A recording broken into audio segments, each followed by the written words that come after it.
In this video we'll see how to set up a fairly standard managed tenancy on a property and look at how the system automatically applies rent. From the properties menu we can list all and then quickly identify the vacant properties among them. Click on any vacant property and you'll see that one of the key actions on the far right is to create a tenancy. If there's already a current tenancy in place, then this create tenancy button may not be shown as a key action, but you can access it via the management tenancies menu where you can see all tenancies, past, current and future, and then add a new one from there. But for now, just click create tenancy.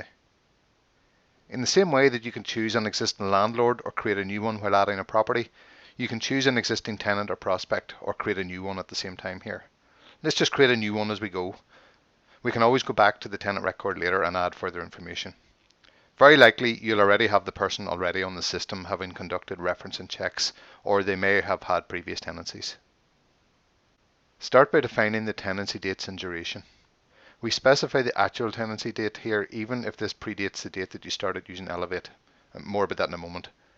This ensures that your data is truly accurate about how this tenancy is actually being managed, and it flags it up for expiry or renewal at the right time.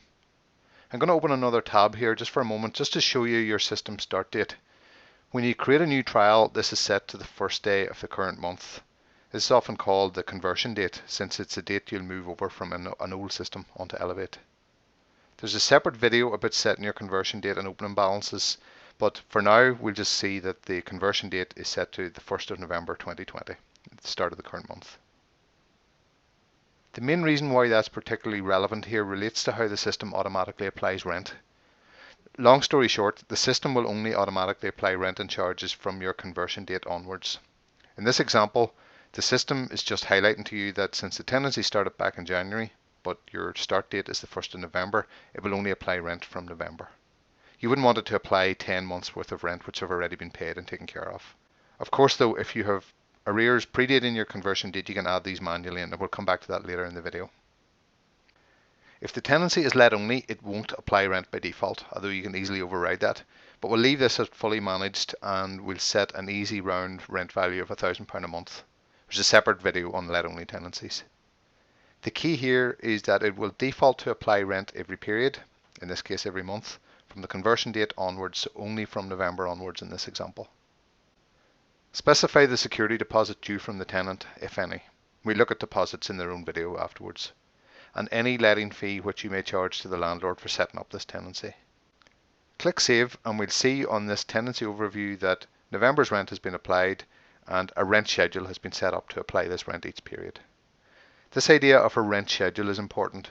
It's the schedule on which the system applies rent charges each period and is fully customizable. We'll look at rent schedules in more detail in another video. If you collect or receive money directly from a local authority in relation to housing benefit or universal credit, you'll be able to set up separate rent schedules to track benefit rents, separate from the tenant. But if you're collecting money directly from the tenant, then just use a standard rent due from the tenant. I mentioned rent arrears earlier in the video. Let's assume that last month's rent is still outstanding prior to using Elevate, since the start date is set to the current month. So the rent schedule, as I mentioned, will not automatically apply last month's rent. So in order to apply October's rent, we want to go to Rent and Charges, Rent, and then click Add Rent. Here we'll complete details of the arrears. For example, it's due from the tenant. It's a one-off charge which is outstanding, it's not a recurring schedule, and specify the period that it relates to. Click Save and the tenancy overview will reflect this arrears balance and you'll see the rent listed. We'll look at how rent is collected and how management fees are charged in relation to the rent in an upcoming video, as well as how to automate the creation of tenancy agreements or AST documents. For now though, we can see that rent has been applied, we can see the rent balance on the tenancy dates, and a tenant statement will show the rent balance due.